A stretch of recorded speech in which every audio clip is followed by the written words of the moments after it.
बिस्मिल्लाहिर्रहमानिर्रहीम। आज मैं आपके साथ शेयर करने लगी अब्दुल कादिर जिलानी के वालिद गिरामी और एक सेब का वाक़या। सैयद अबू स्वालिह मूसा का आप रहमतुल्लाह अलैह अपने नफ्स से हमेशा जिहाद फरमाते थे और नफ्स कशी को नफ्स से पाक रखने का ज़रिया समझते थे।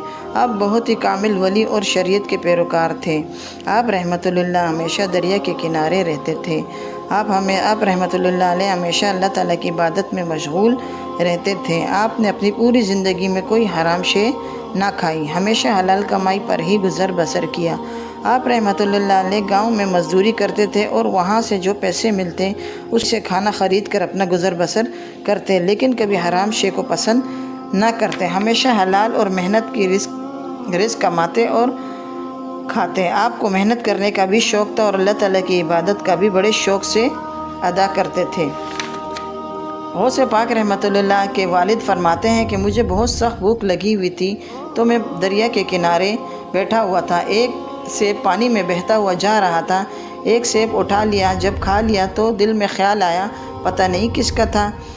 पानी जिस तरफ जा रहा था उसी तरफ चल पड़े तो आगे चल कर देखा बाग़ है। इस बाग़ के दरख्त में बहुत सारे दरख्त लगे हुए हैं तो समझिए कि इसी बाग़ का सेब गिरा हुआ है।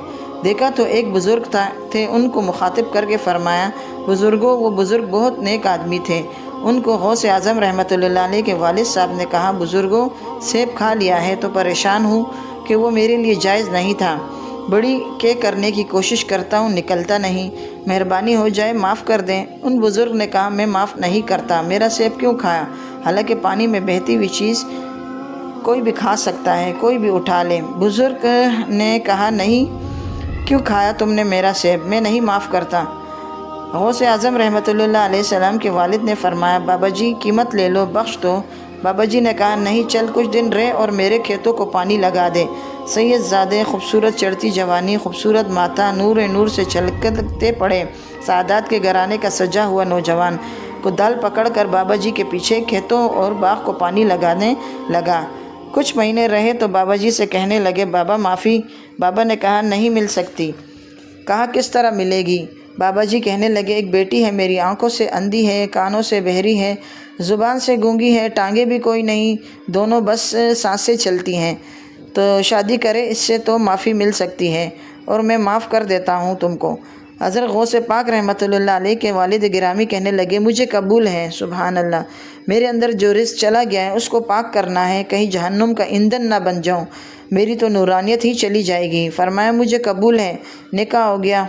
कहते हैं, जब उजले उरूसी में दाखिल हुआ तो रात कमरे में गया तो मैंने देखा आंखों से देखने वाली, कानों से सुनने वाली, हूर से मिलती जुलती खूबसूरत औरत बैठी हुई है देखी। मैं पलट कर बाहर निकला तो बाबा जी को पकड़ कर कहा, बाबा जी, मेरी वाली नहीं है, वो अंधी थी, वो बहरी थी, वो गूंगी थी, ये कौन है?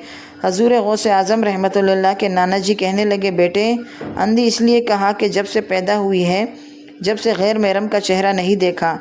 गूंगी इसलिए कहा कि इसकी ज़बान पर न गीबत आई, न चुगली आई, और मैं प्यार करने वाला बाप हूँ, उसने मुझसे कभी मुतालबा ना किया। उसकी ज़बान पर या खुदा का ज़िक्र रहता है या मोहम्मद सल्लल्लाहु अलैहि वसल्लम का दरूद रहता है। और फरमाया, कोई चुगली करने या गीबत करने लगे या झूठ बोलने लगे तो उठ कर चली जाती है,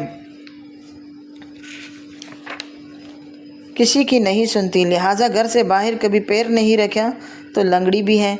हज़रत गौस आज़म रहमतुल्लाह के वालिद गिरामी फरमाते हैं, मैंने ऐसी औरत के साथ निकाह कर लिया अल्लाह की रज़ा के लिए, तो फिर अल्लाह ने मुझे अब्दुल कादिर जिलानी जैसा बेटा अता फरमाया। सुभान अल्लाह।